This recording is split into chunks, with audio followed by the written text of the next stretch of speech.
Yeah, I think that's a really cool point around like the risks around this space, right? Because if you have an amazing tool, like, and Slack is definitely one of those amazing tools, and everyone's using it, how can you suddenly, if you introduce change, do you just suddenly make a really inefficient way of working because you lose adoption? So adoption effectively is one of the key risks there. Are there any other risks you see to automation?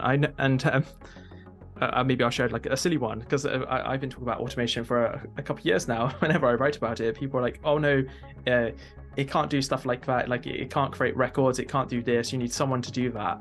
And I just think these are sort of education barriers. Are there any other risks that you've kind of seen to being able to automate more in procurement arise? Yeah, so I think definitely start small.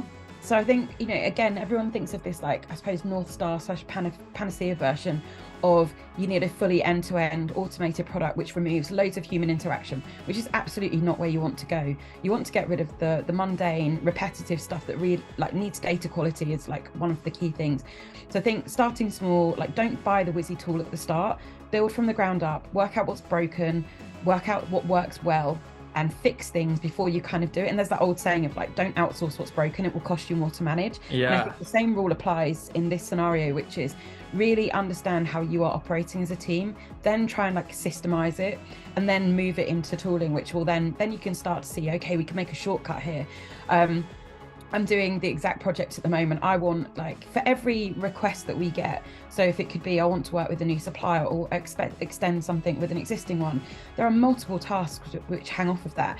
Now, at the moment, we have to manually create all of those. So I've got someone in my team now working to say, okay, when we get a task, it will automatically create these activities. If we don't need it, fine, we'll shut it down. But if we do, then starts to push workload to other teams so that they can then track it. And also from a visibility point of view, if you're the person making the request and you can see that there's 6 activity streams underneath your single request, 5 are complete, you've only got 1 left to do.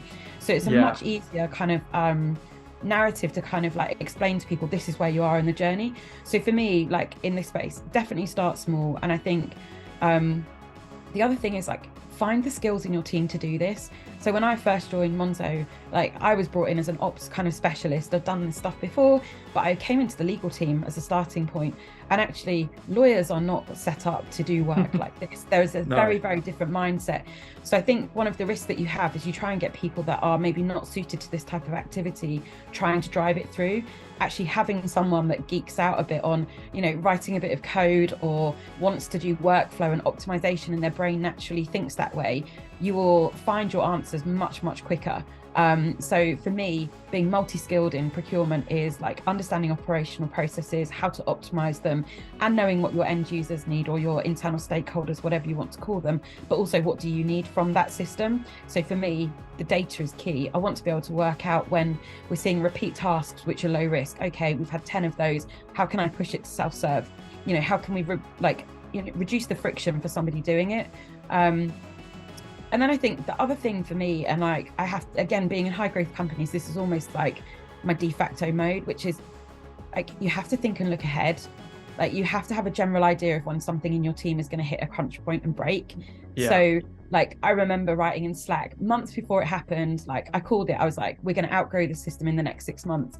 And following on from that, you should be planning to do something about it, because if you just keep going, the hole will get bigger. It's like, the digging the hole and just you end up in the deeper hole and you can't get out of it.